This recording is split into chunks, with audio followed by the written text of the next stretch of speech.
right, good evening, everyone. I hope you are doing well. Just so you all know, we got us a bit of a windstorm happening. I don't know if it'll affect the connection, but we're going to try and get through anyway. I didn't want to cancel stream, so hope you all are doing great this weekend. Hope everyone is having a great weekend. I know I've had a very enjoyable week.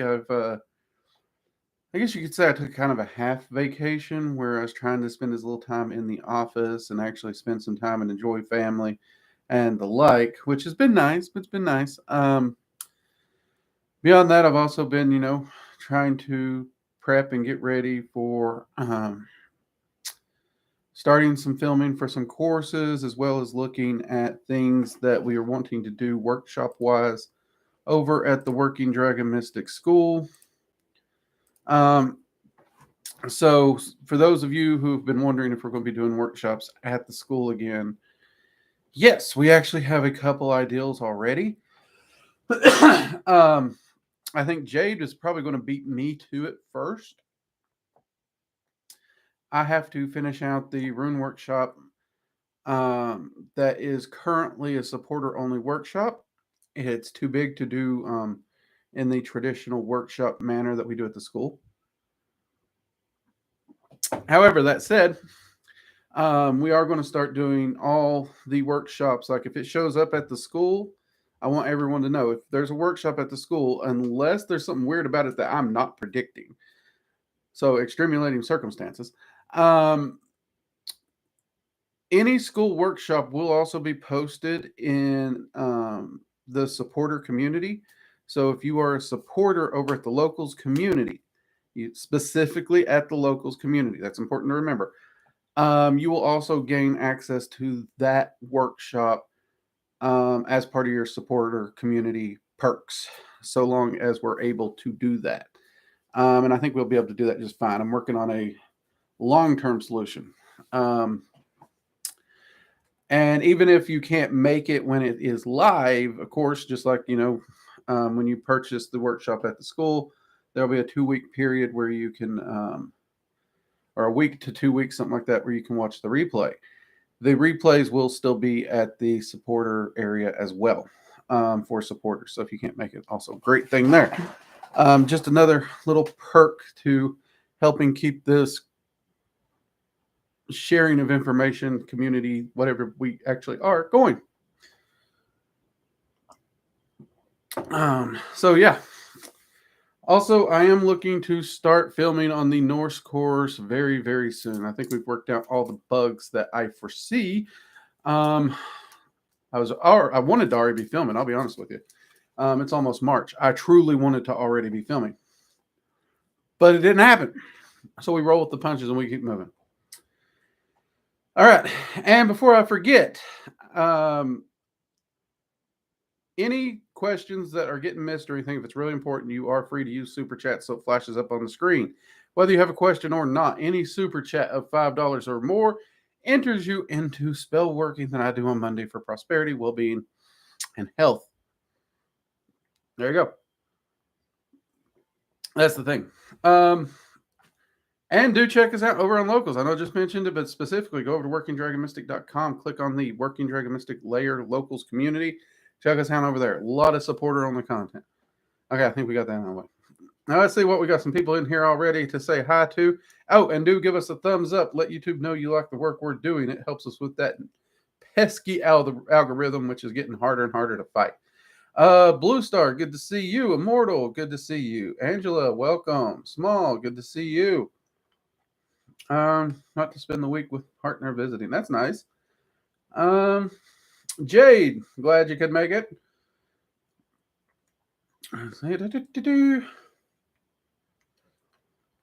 Making sure. Violet Star, glad you could make it as well. Good to see you. Okay, we are good. And Jay dropped the link to the locals community for you also. It's nice and convenient right there in the chat if you'd like to use it. You can also find it below in the description of any videos that's been released of late. So also feel free to check it out there. So coming up this next week, we're going to have the next in our Mage Minded series. So keep an outlook on there. We've got a lot of people been giving us a lot of great feedback on that. And we have greatly enjoyed doing them as well. So I'm looking forward to continuing it. And everybody, let's give a thumbs up to Jade because I loved her chicken nugget magic video. I really did. I love that she's focused and showing that kitchen witchery and kitchen magic is far easier than most people believe. Most people believe you have to cook everything from scratch, grandma style, for any kitchen magic to be effective. They forget you can charge any food product that you need to, even chicken nuggets. And you can use associations accordingly, again, with the chicken nuggets. I don't know if Jade mentioned it. I don't remember. But I know I thought of it while watching the video, so I'm going to give her credit for it anyway. Also, you can charge the sauces you use to dip. You can use the sauce you dip as another layer to add into that magic. So I'm really loving that. No, Jade posted a video here on this channel. It's actually here. She's doing video content here. So I'm enjoying that she is breaking that down and bringing kitchen magic to a lot more people and showing that you don't have to be a culinary genius to do it, which I think far too many people overlook and sweep under the rug. So kudos to you, Jade. Mugs up.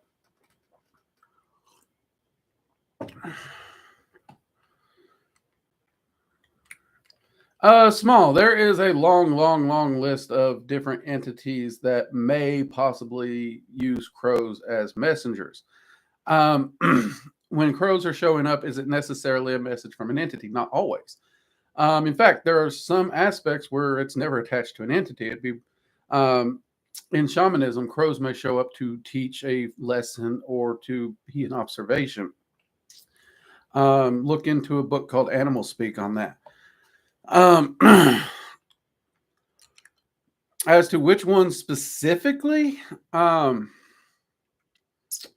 see, usually when the ones I know of that I'm thinking of, it's usually listed as ravens, though I will also admit a lot of lore and people swap ravens and crows back and forth. But my first go to, honestly, I'd look up the crow, not the entity. I would. The crow itself has so many tremendous lessons that it can teach. Same thing with ravens. And the book Animal Speak goes really good into that. I'd look that up.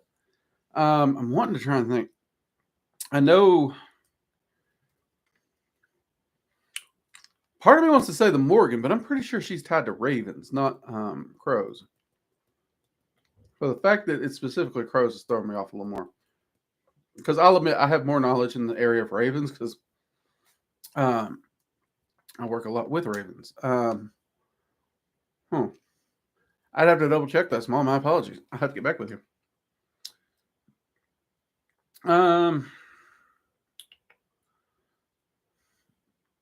I said, Kai, watching your live from Ghana. Hey, I have not coughed all freaking day.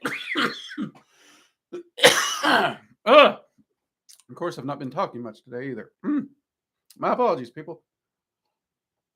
Glad you could catch us.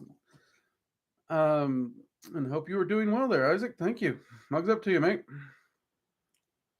Angela, as much chicken as I eat, that video was perfect. I can believe it. Chicken is affordable and delicious. I love chicken. Although, I don't know about the rest of y'all, but I prefer chicken after it's cooled off to like room temperature. I don't like it fresh and hot. I prefer it cooled. But that's just me. So, Angela, there needs to be a kitchen witch video where someone goes kitchen witchery, the eating out series. We will talk about that. We will see what we do. That might be tricky because I know for me, I'm trying to lose weight, so eating out would be a bad idea.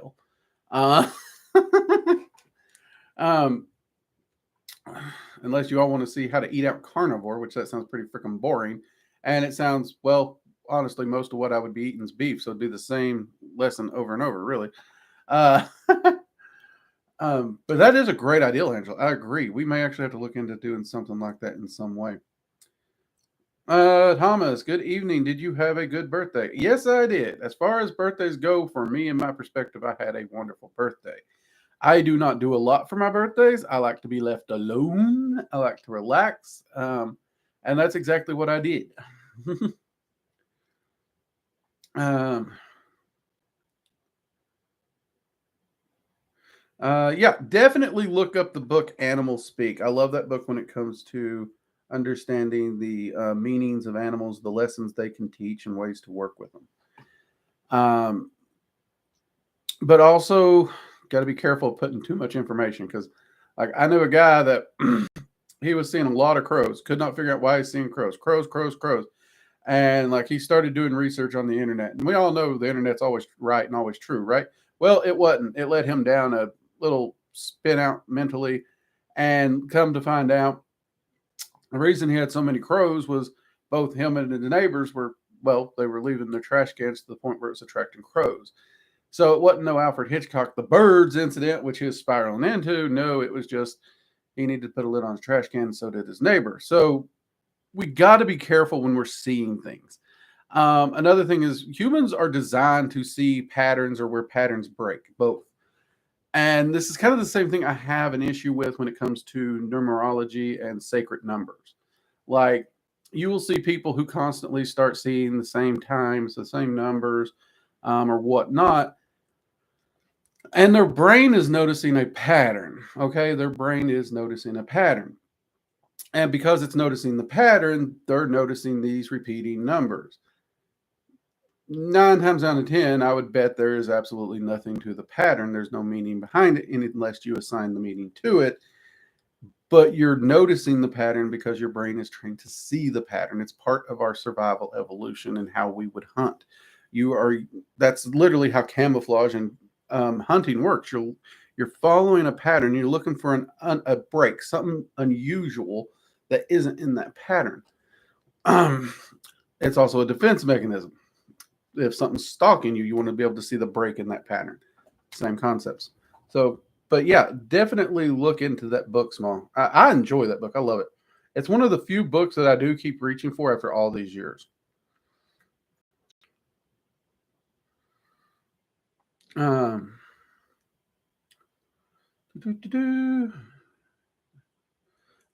Samantha, so it's Ravens and Crows. Okay, so yeah, Samantha's saying Morgan is Ravens and Crows, so you might look into that. Because I've always heard it tied with Ravens, but like I said, the Morgan kept popping in my brain. So I'd at least look into Morgan. The Morgan, yeah. Because there's someone else backing what I was thinking. So I'd tell you to go take a gander at that one. Always good. And we jumped. Well, that didn't take long. All right. And we're already jumping. Blue Star, can you do the Dragon's Flame ritual multiple times a day? Like if you want to do a spell working and later you want to do a meditation, or is there a cap on how many times you should do it? Honestly, no. The cap really is based upon you. So the magician is the biggest blockage you're going to run into. There's this concept that physical health does not matter to a magician. That's horseshit. I'm actually planning to do a video on that because it's horseshit. You need to be healthy in mind, body, and spirit as a magician. If you let your body go, you're only going to hurt yourself as a magician. Your body matters. Your physical body needs to be taken care of. So, which is one of the reasons why I'm working so hard to get healthier. The age and the mileage is catching up with me, so I have to adjust where I can, and that's slightly better care of my health to do that. But beyond that, as long as you are feeling okay, you are focused, you're not exhausted or anything like that, you can do it. I have done the Dragon's Flame ritual 15 to 20 times in one day before with no ill effects. The ritual is just it can be done for meditation, it can be done for spell working, you can do it multiple times a day, and you can do it for different things. I usually start my day with a Dragon's Flame ritual, and I end my day with a Dragon's Flame ritual, both to help cleanse my energy, to set my energy, to empower me and get me ready. And some people find the Dragon's Flame ritual at the end of the day, like psychs them up and makes it hard to sleep. It does energize me, but there's something relaxing about it too. And that relaxed state actually helps me fall asleep faster than exhaustion would. So for me, it's beneficial. So go ahead and try it. There's nothing wrong with it. Just try it and keep records for yourself, Blue Star, and see. Because if you're one of those people where it's sacking you up right before bed, might not want to do it right for bed because you need to go to bed, and figure out how long that happens. And then, like, if you can do it an hour before bed and you're going to be relaxed again before in that hour, great. But other than little details like that, there's nothing wrong with it. And those differ from person to person, obviously. Just like caffeine, I can chug a whole pot of coffee and go straight to bed. Some people can't drink a cup of coffee a day and sleep. So, Let's say, Scarlett, I've yet to watch a video on how to work with your house spirit. Your house spirit, not a house spirit. Right. You're like the spirit of the house concept. You see this a lot in Eastern mysticism. Hell, what was that show where that little Asian lady helped you clean your house and organize the house? Where does this bring you joy? Does this not? I forget what it was called. But at least in the first season of it, which I think is on Netflix, was it on Netflix? It was on one of those streaming services. Marie Kondo, I think was her name. Marie something. She would actually get to the center of the house and she would commune with the house, the heart of the house, I think. And that is a similar concept. This concept falls into the 28 laws of magic. One is personification, the law of personification. You can actually take the energy in the home, and if the magician personifies it into a consciousness, you can commune with that energetic consciousness, as it were. When you build a house, it doesn't just innately have per se its spirit. It can happen over time. That is true, even accidentally, because most people, they used to anyways, when they build a house or they make a home, the home itself almost is treated like a family member. They put a lot of care into it and everything. In those instances is when the house would kind of take that energy and that compassion and that treatment and would almost create a thought form of itself that would act that way. Well, magicians can also speed that process up by just interacting with it directly through the law of personification. This day and age, you almost have to, because I'll be honest with you, most people these days do not view a home. They don't take care of it, whether they rent or whatnot. They do not take care of things anymore. They seek to destroy. It's sad. But what I would do in that case, Blue Star has that. Scarlet. Yeah, usually, and this is the way, like, I was originally taught, because the person who originally talked about it with me did study Eastern mysticism. It's actually a mentor of mine's mom. And you go as close to the center of the house as you can. And that would be both on the flat plane and the vertical plane. So, horizontal. So if you have multi-levels, try to get as close to center as you can. And sit, meditate, speak to the house, commune with the house, ask the house, listen to the house, and make a habit of this. If the house has been energetically stripped, has been abused, has been completely renovated, whatever, there may not be a lot of energy to go from. If it's freshly built, same thing. It may take time. One word of warning to this: if you are going to start doing this, take care of the house. Because if you give a personification to your home and you don't take care of it, you don't clean it, it will get angry.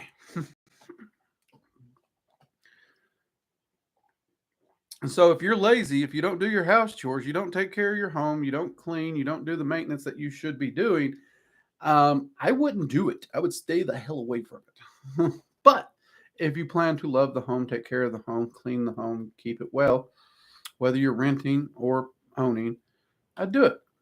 If you're renting, do know you are renting. understand you are renting. Inform the house that you are renting and that you will love it while you are here. And you'd be surprised how much of a difference that can make.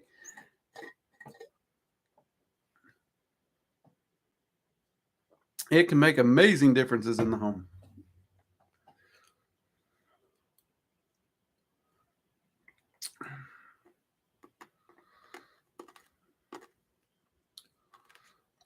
Let's see what we got here. Well, we jumped. Ah, crap. Stop jumping.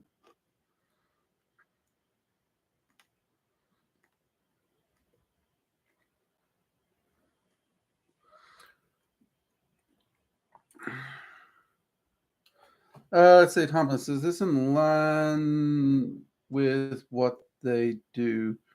Although I'm opening to being my subconscious. Okay, I missed something, Thomas. I have a question about dragons. I have been doing the ritual of the flame for a few weeks, and I feel as if I am being watched, but nothing else. It feels like they are interested but unsure. Okay, so the Dragon's Flame ritual, though it does not actually summon dragons to you, it does summon their energy. And if their energy's there, the dragons are aware, okay? They are not, we're not talking a physical being whose eyes and ears have to be in the room. If their energy's there, they're aware of the area where their energy is, okay? So by doing that ritual, you are drawing their attention to you. Their attention being on you translates to the phrase, you are being watched in human terms. Does that mean they're interested in you? Well, depends on how you use the word interested.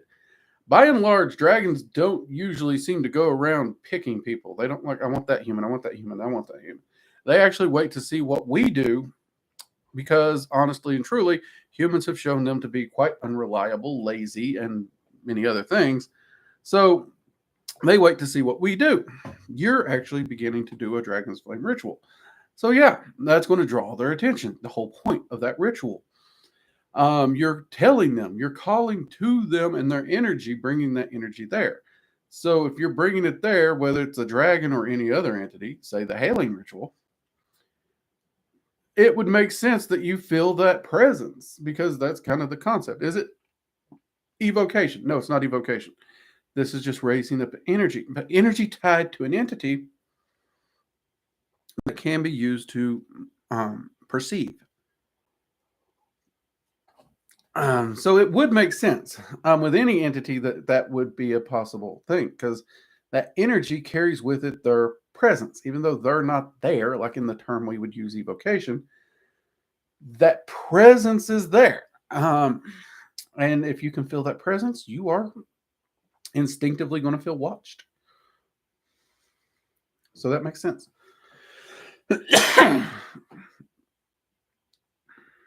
Let's see. I did not get to ask about who inspired Dragons of Tacos. I apologize.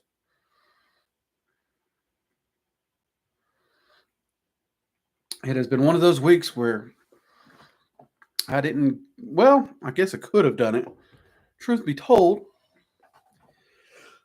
I spent so much time relaxing and doing other things, I just didn't do it. That's the truth. I just didn't do it. And I know that sounds absurd, not because it doesn't sound like something I would or wouldn't do, but most of you are probably like, you relax? What? You're lying. I know, I understand, but I actually did spend most of this week relaxing.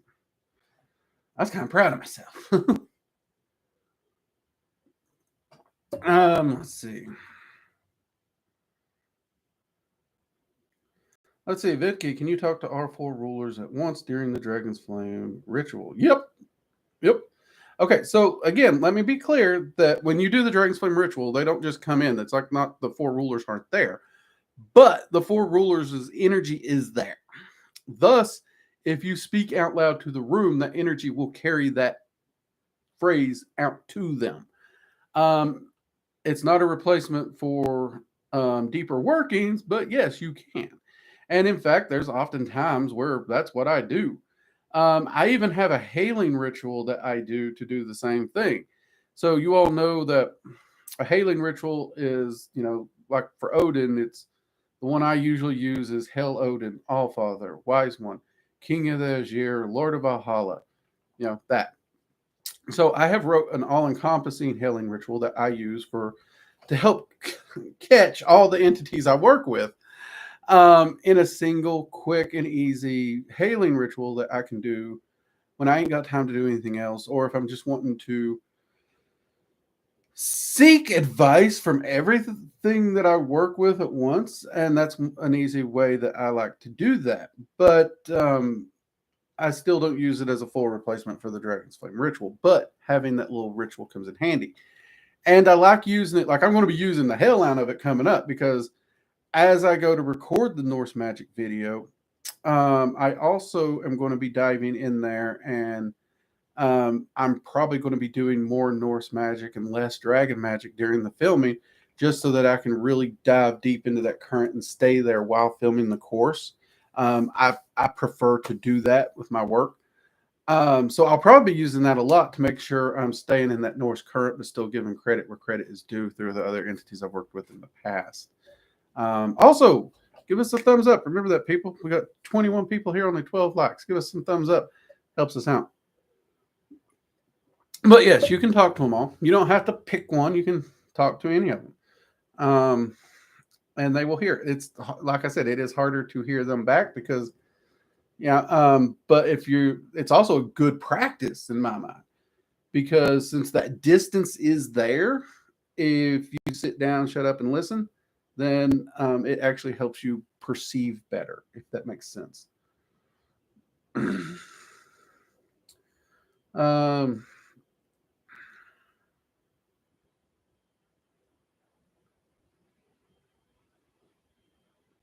Do dragons hang around places on Earth, or should the canary?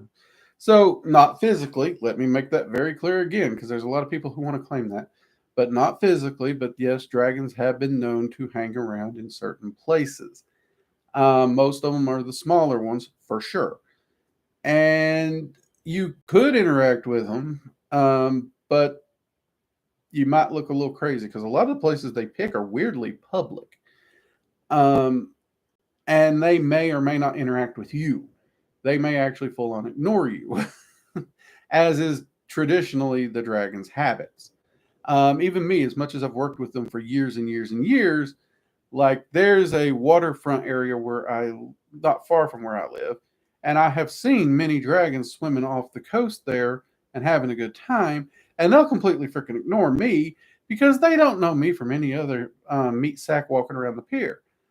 And until they know me, they're more likely to ignore me unless they have a reason otherwise. But you could try, because there's also like where we used to live, there was a park, a beautiful park with a trail, and there was like there's this creek that came down and created this little waterfall that come down and back under this knotted root and then back out from under it. It was a really cool waterfall. I know it don't sound cool, but if you saw it in real life, it was really cool looking. It's small, tiny. It was more of a trickle than a waterfall, but I loved that place. It was so peaceful, so quiet, and I'd go there and I'd sit and I'd meditate. And I recognized the energy there. And at the time, I couldn't quite put my finger on it. But it wasn't long till I'd been sitting there meditating different days, probably 2 or 3 days a week for a few weeks, when out of that little hole, this little dragon's head popped up, and it started talking to me because I had been coming there so long, and it had seen me. It had been aware of me, and it got curious. Now, that can happen in other places naturally, but that was a path that was off to the side. You actually had to leave the path to get to this little creek. So, me sitting there meditating and communing with the particular area, not actually knowing a dragon was there, weirdly, didn't look weird. Now, if I was to do the same thing in a public park where people's playing soccer and everything else, I might look weird. So you got to take that into account. And you also got to take into account how many people is going to be around you, because that's going to make them more shy. But those are all things to consider. Let's see. Karma, hi Drake, wanted to ask you, do you have any magic ideals to help me become a better driver? This is no holds bar question. Anything goes in. Thank you in advance. Uh, Give me a moment on that. That's actually a good question because, like, I'm from the South. Like, everyone I know could drive before they were 4. Whether we were driving our dad's pickup, our mom's van, the lawnmower, a tractor. Um, yeah, so that's actually something I've never thought about using magic with. But that being said, I do know a few possibilities. So, one thing that I would do is I would reach out. If we're talking dragons, I'd actually reach out to Zephyrsil. He's a great teacher for practically all things and skills, and driving would definitely be one of them. Another option, if you work with the Norse, Odin's a great one, as is Thor, actually. Thor's another good one. Both of them are known for their journeys and their wanderings. Thor actually had a chariot, which, speaking of chariots, you could go to Freya too. So she has that association. Um, You could also reach out if you know any ancestors in your family that are good drivers. You could actually reach out and work with them and ask them to help guide you while you're practicing. And all of these will require them to work through you to help you pick the skills up faster as you practice. Okay, so those would be options. Then, if you want to go something simpler, let's go like candle magic per se.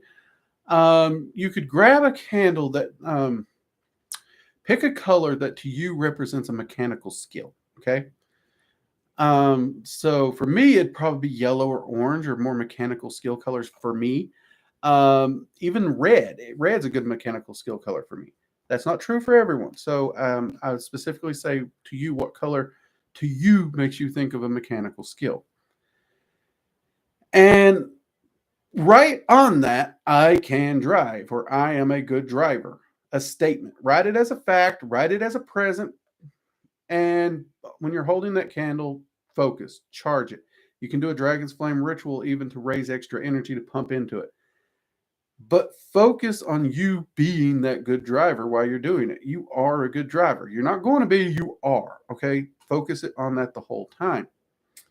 And once it's charged and ready to go, light it and let it burn. If you want to go the extra step while it's burning for 5 or 10 minutes, gaze into the flame and again see yourself already being that good driver. This will add to you picking up the skill set much, much faster. I hope that helps some. Also, practice safely.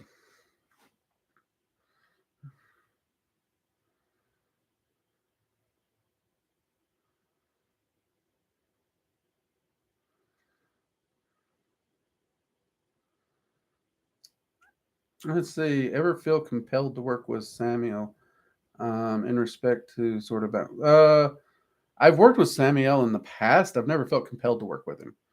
Um, like I don't know. That's and as far as that sort of balance, I'm not sure which balance you're talking about. Um, I guess I view all things in a balance. So,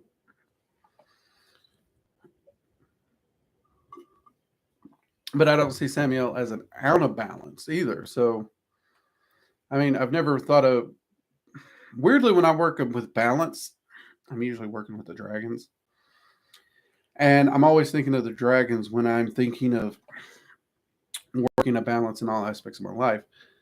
I know it's not just the dragons that are dealing with the balance, but they are the ones that have taught me the most about it. So my mind gravitates toward them. Even if I'm, even if I am working to balance other aspects of my life,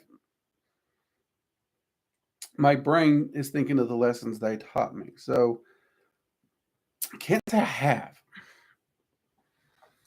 And like I said, I've never been compelled to work with Samuel. Um, Not in the way I use that term. The only times I've worked with him Either I had a curiosity or a question, or he was part of a path working I was working on, and well, that's literally I had to work with him. If that makes sense.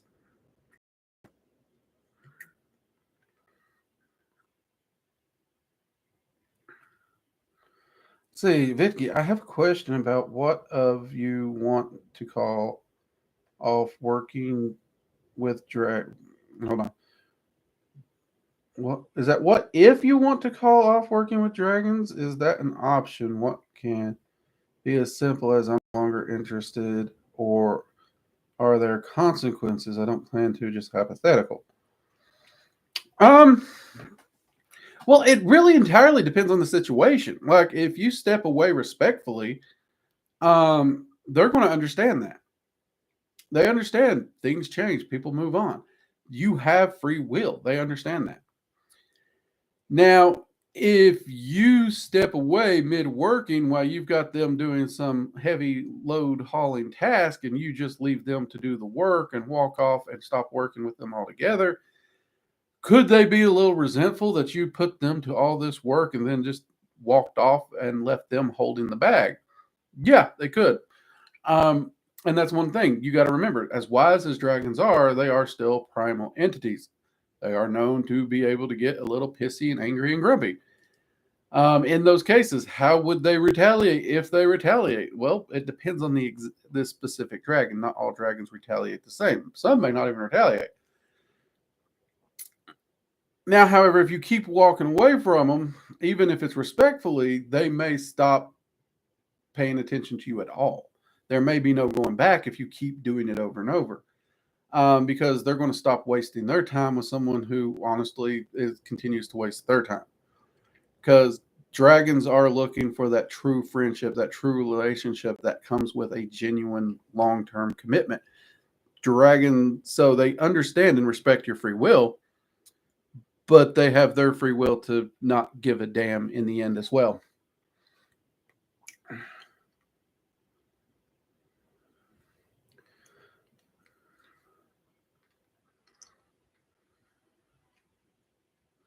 Let's see. Brendan Smith, how is everyone? I'm doing pretty good. Hope you're doing good too. Brendan, my bad, Brendan. Hope you're doing well.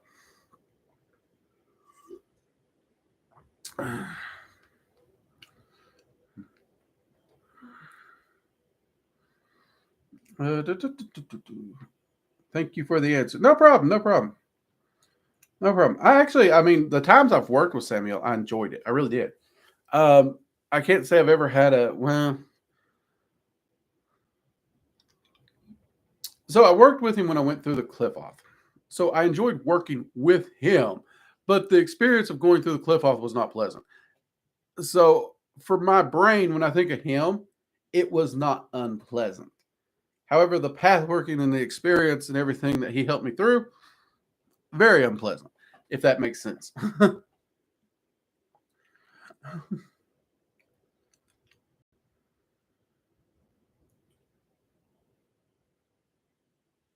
Your screen just flickered in a funny way on my end. Like I said, there's a big old windstorm blowing things around. I actually had my shades cracked a little bit here just to watch it.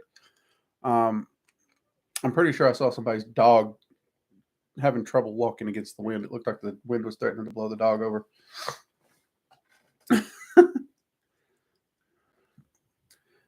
How do I redirect my boss's negative energy toward me to someone or something else magically?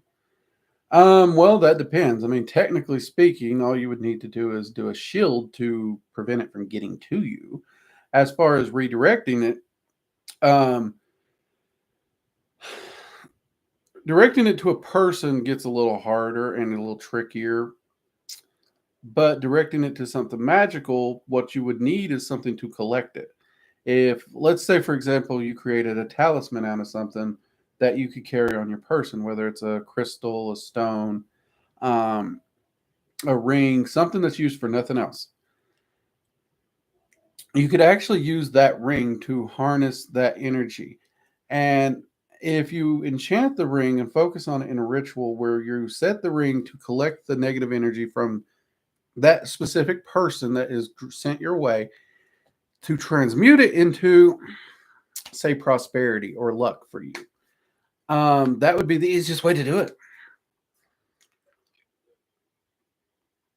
In fact, instead of just your boss, if you're going to do this, in all honesty, um, I would go ahead and just set it up to take in negative energy sent to directed you or ran into you from people and transmute it.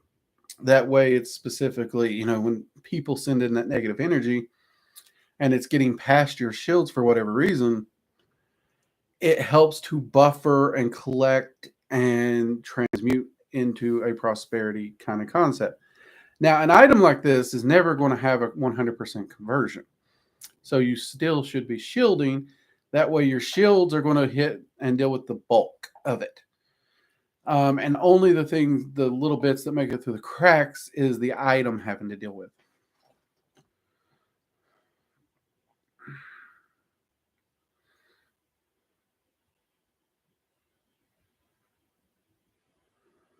Let's see.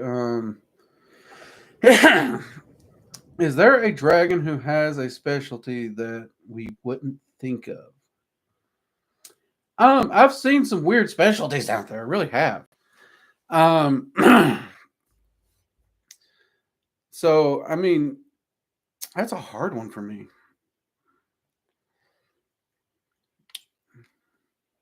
So, okay, yeah, but this is a weird one that I don't know why there's a dragon of it. Okay, this is a dragon I ran into. I don't know why there's a dragon of this. Because like when you say that we wouldn't think of, for me, it's hard to not think of it because I've seen so much weird shit. So I'm trying to think what's the weird shit I've seen. And I actually have seen a specialty dragon. It's an earth dragon under Terrafauna. And their specialty, what they specialize in and teach, is information, lore, knowledge, mysticism, and techniques on cigars. I shit you not. It's effed up. Up to and including they will teach you to roll cigars, like really, really fine cigars. Why is there a dragon of this? I do not know. That makes no sense to me. I still like that's just one that's like, why? Seriously. I mean, it's not the healthiest habit to begin with. So why would never mind. But yeah, so there are things out there. And I mean, don't get me wrong, like tobacco has a lot of metaphysical uses, obviously. And I will have a cigar maybe once a year or something. So I'm not knocking cigars. I got a lot of friends who enjoy them. But as far as like a whole dragon, that his whole shtick is he loves cigars and that's his specialty, that one just threw me. It's like, why?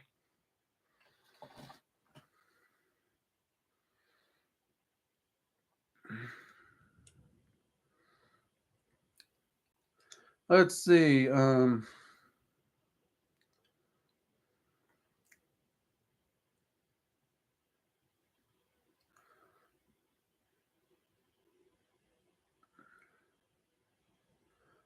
Let's say the cigar rolling dragon is the shadow dragon from Dragon Ball G. I've never seen Dragon Ball Z. I've never seen Dragon Ball. I've never. I don't even know what the GT version is.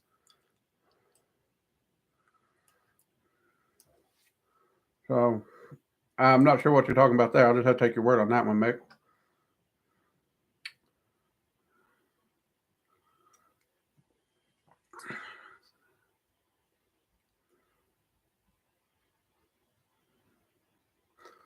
Let's see. Let's see. Thomas, thoughts on dilithium? Honestly, I've looked to the 28 laws of magic on this. Also, if you watch my video on personal gnosis and letting your gnosis be wrong, I actually dive into this. So there are many cases in life where what is true to one person is actually false to another person. Gnosis is a good example.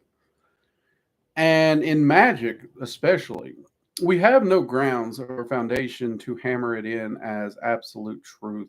objective truth.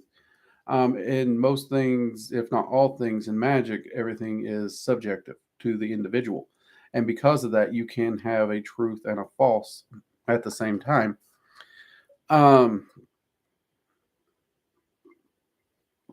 My thought process and the reason that's also one of the reasons I focus so much on results. I don't focus on truth. I don't focus on universal truth. I don't focus on mythical truth. I don't focus on spiritual truth. I don't focus on those things. I focus on results of the practice. If you do A, B, C, D, and you get X result, and you do A, B, C, D, and get X result over and over, at least for you in that pattern, there is some truth because you are getting the manifestation and the result you're seeking, even if you may not be able to explain why. At the same time, it would be a fool's errand to be like, if all human beings on the planet do A, B, C, D, they're going to get X, because that's not true. We know this ain't true. There's way too many people who have applied different metaphysical teachings and got no results at all.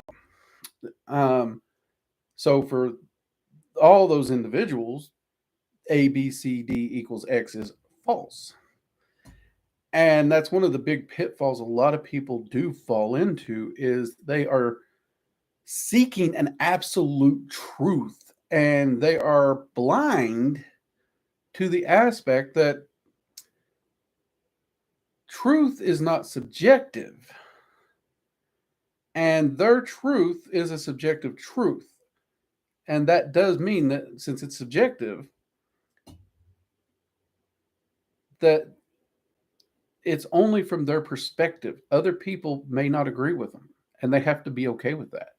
And most people are not, and their egos get in the way very, very quickly. You all will notice on this channel, I talk about what I have found to work for me, what I have found to work for most students, what I have come to understand. And I've also told you all, I am always open to finding new findings that change my view. And when I do, those things are subjective.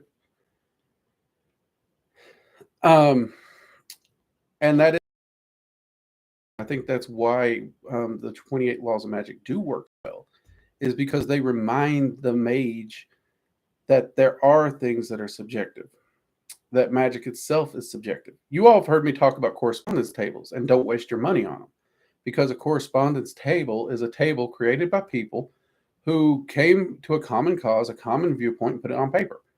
At best. And at worst, it's just one person wrote down their correspondences of what they think, believe, and they found it worked for them, and they published it. And if it doesn't jive with you, if it doesn't match your viewpoint of that color, like earlier I said, find a color that represents mechanical skills. I didn't say go find this correspondence table. I gave what ones I thought for me, and I kept stating that. But the color needs to make sense to you more than anything else.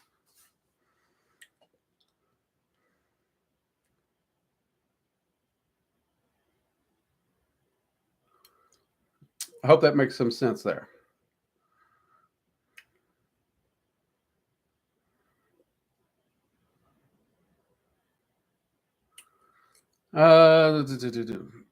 Angela, so making hand-rolled cigars, you can make blessing or Bane cigars. I guess you could, though. Weirdly, when you say Bane cigar, all I can think of is the Bugs Bunny ones where you light it and they explode. That's the only thing I can think of. Or that's not. I mean, I can think of many uses, but that's the image that keeps coming to my mind.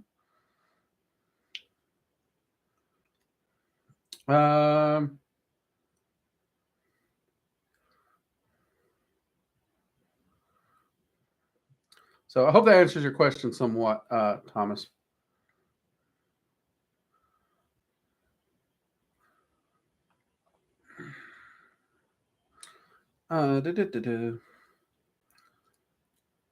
Just like you could make Bless and Bane bouquet of flowers. This is true. This is true. This is true. It's just like there's so many easier ways to do that, because like I do have friends who enjoy cigars, And rolling a cigar is not exactly easy. So there's so many easier ways to do it, more efficient, that are just, it probably makes more sense to other people. I don't like long term crafts. I've got things to do. I'm a busy person, so. But that was a weird one to me. So that was the example I gave. It was just a weird one to me.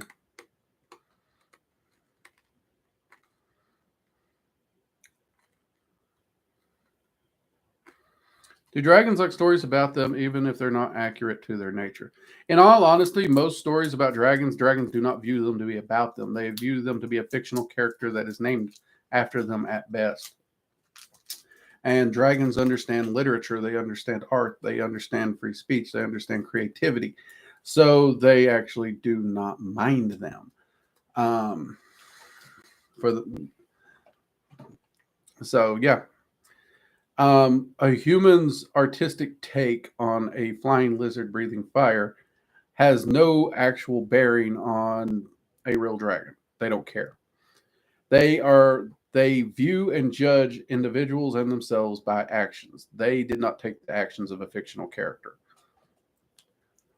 And anyone who would judge a dragon based on the actions of a fictional book or character, or treat a dragon because of something they saw, whether it be a cute dragon or what, dragons aren't interested in those people either, because now you're still judging them on a fictional character. You're not judging them on their merits, on their character. And that's something they do not like. So if you go running up to a dragon because it's cute and fluffy and it makes you think of this childhood story or this movie or something, if you're judging it based upon that, they're going to probably recoil from you.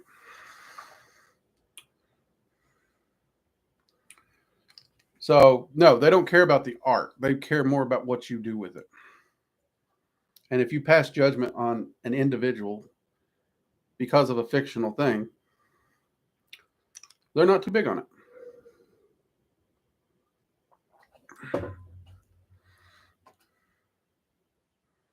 GG Amateur Gamer, what does living day to day with spiritual senses open look like? Honestly, I'll be honest, GG, that's going to differ from magician to magician. For me, not really all that cool, to be honest with you. Like if you watch me go through my day, I get up, I stretch, I will do a hailing ritual real fast, and I will go make coffee. Yes, my senses are open. Yes, I'm moving. I will see my guardian dragon wander around the kitchen, poke his head over, occasionally remind me to put water in the coffee pot because I forgot. Um, my guardians even reminded me to put food out for the day for dinner. And then I will go and I will stare at a wall and begin to meditate while the coffee is making. Paying attention again, my senses, I leave them open. So entities I work with are very common to wander in about that time. Once the coffee's made, I usually see the wife off to work, and then I make my way to the office and I start my day. And my day, outside the fact that I'm listening to whether it's my guardian or an entity that I work with that has popped in, I'm literally at a desk working, working on notes, working on film projects, those kinds of things. It's actually pretty boring. Until, I don't know, usually around noon, I go to make lunch and do dishes and probably work out. So that's me. I'm, if I go for a walk, I like to pay attention to the energy patterns, the energy flows, those things. Listen to the different entities or land spirits that might be around. But again, those are things that I choose to do. Other magicians, they handle it very, very differently.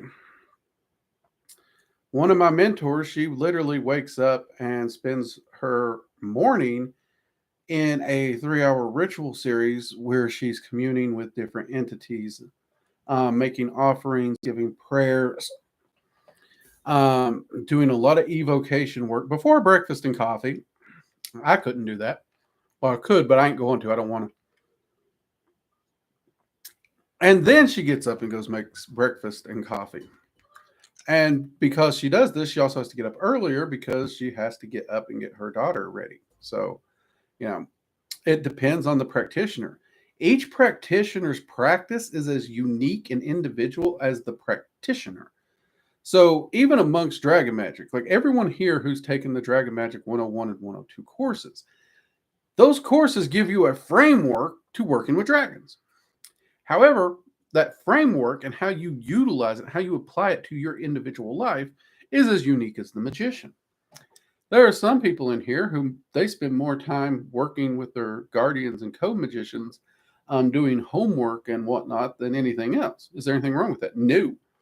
Um, because I've seen firsthand accounts where these guardians and co-magicians are keeping them on track, helping them really better themselves in that concept of self-empowerment and self-mastery to get a handle on their life so they can do more and more and more. And oftentimes this depends on how it unravels and goes. But yeah, it differs.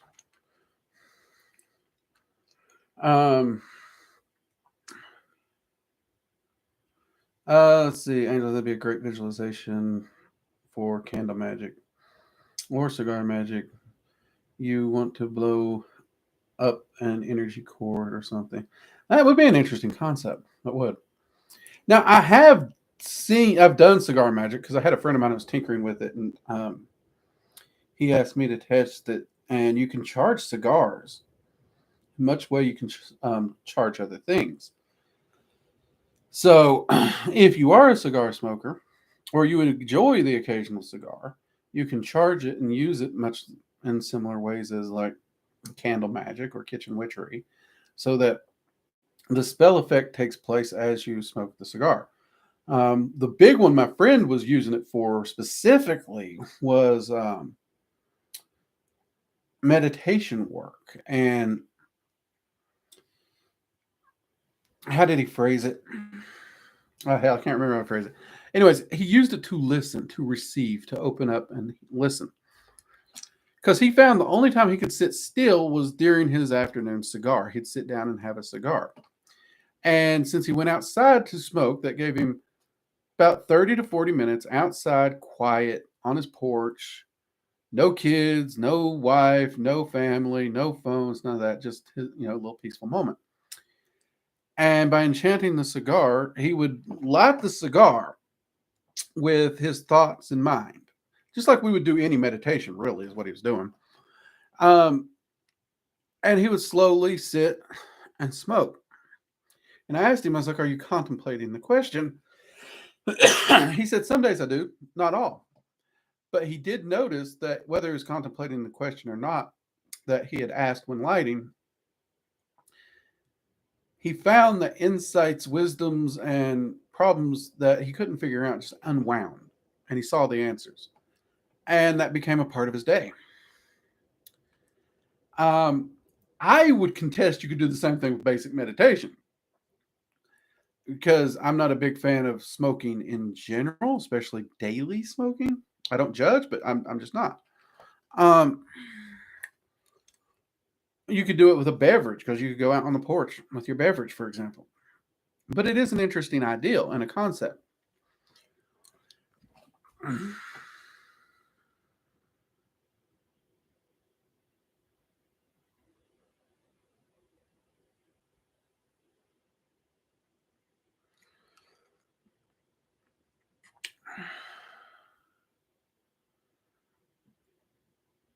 Let's see here.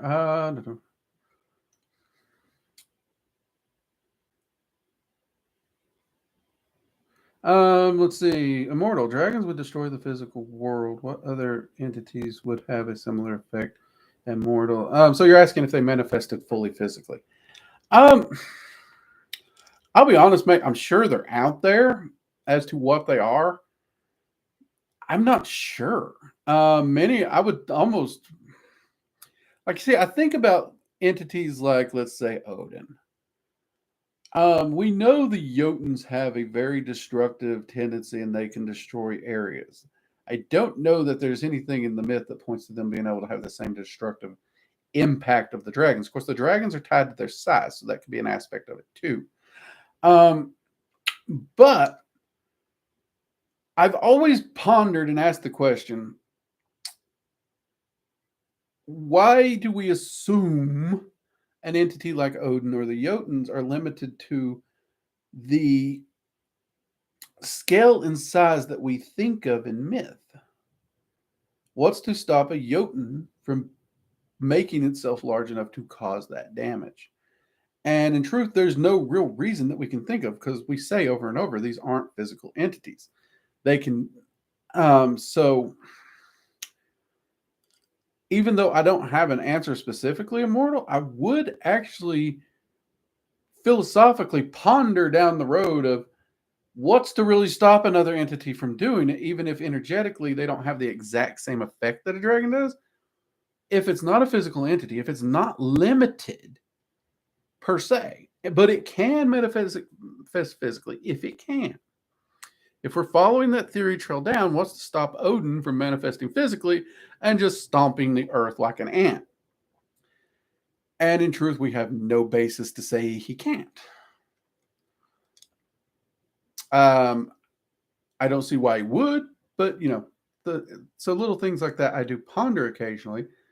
But I also, it's weird because, and this drives my wife crazy, and I'm sure it drives some of you crazy too, but I usually, my ponderings go to a more practical thought process, because an entity stomping the earth like an ant, how practical is that? It's not practical, because if they decided to do it, I wouldn't know until it was over and I'm on the other side. Well, that was rude. So there's a lot of questions that are great curiosities, and I love to ponder them when asked. But left to my own devices, my own research, my own thought processes, they rarely occur to me, if that makes sense. See you, Vicky. Oh, it is that time, ain't it? See, Angela, my matrons help me through my day. Remind me I forget the routines. Yeah. Oh, God, yeah. The number of times the entities I work with have reminded me of things, it's so amazing. Half the time, I don't think I'd get to places on time if it weren't for them. Anyways, Jade is already throwing clocks at me. What is, so we'll get ready to wrap up. And Gigi, how old are you now, Drake, if you don't mind me? I don't mind. So growing up, even when I was 18, people guessed me at 30 or above, because literally when I turned 13, I was already finding gray hair. Any of you ever see an old picture of me with longer hair? I used to have gray streaks down both sides. So I'm used to people guessing me older. However, I did say that the years and the mileage are starting to catch up with one another. It used to just be mileage. Now it's the years. I am 43 years young. I don't plan to slow down. I don't plan to give up. I plan to keep on going. Anyone who knows me knows I still do plenty of dumb shit. And I do truly believe that my dad's starting to slow down and allow himself to get old, if you will, is part of what done him in. So, yeah. Honestly, I feel pretty good. The only real change that I've noticed the last little bit is, like, if you watch the start of this channel, my goatee was still pretty black. It's just gotten grayer, but I actually like the gray, so that don't bother me. Yeah. So I hit 43 this year.